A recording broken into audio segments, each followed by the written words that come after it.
Hey, so for this historical process video, I wanted to choose something that was very prominent in the early days of America and is still actually used in today's day and age. That is cursive writing with letter sending and sealing that letter with a wax stamp. So why did I choose this? One of the reasons why I chose this is with the recent release of Hamilton onto Disney Plus, I really have a fascination with the power of words, with the power of writing.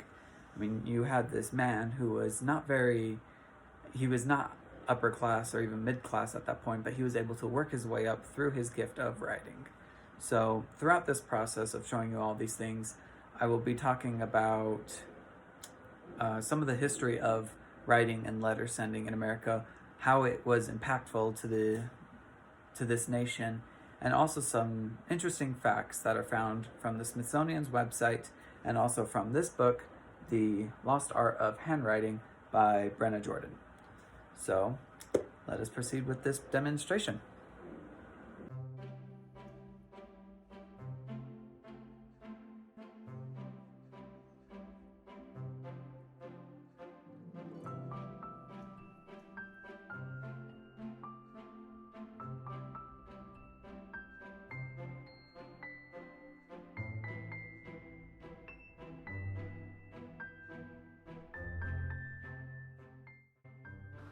From the Smithsonian website, I have learned that around the time of the Revolutionary War for the United States, the British set up what is known as the British Colonial Post, and they appointed Benjamin Franklin as a postmaster general. Of course, after the war, the colonies set up what is known as the United Colonies Post, which would later be known as the United States Postal Service, and again appointed Benjamin Franklin as the postmaster general.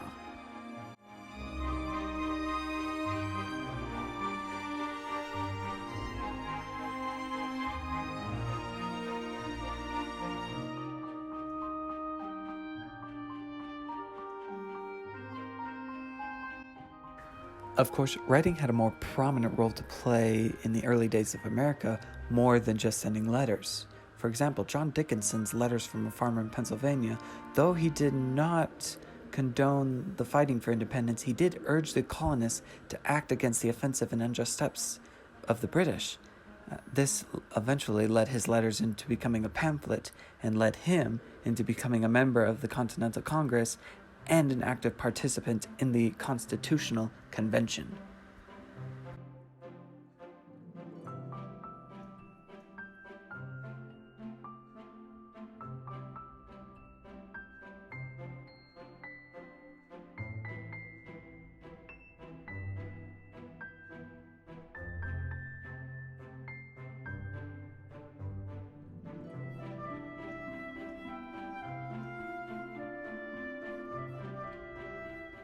An interesting fact from the book by Brenna Jordan is that the first ballpoint pen did not hit the US market until 1945.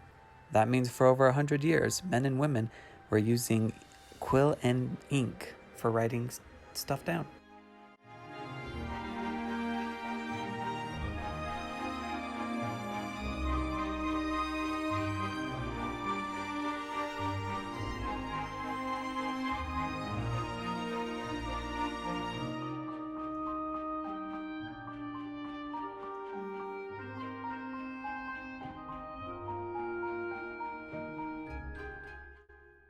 I think the biggest takeaway from all of this is that despite how long it takes to write down stuff, despite how tedious it is and how messy it is, because my hands are now covered in ink, there's a certain power that comes from being able to write things down despite just typing or saying something. There's a power in writing.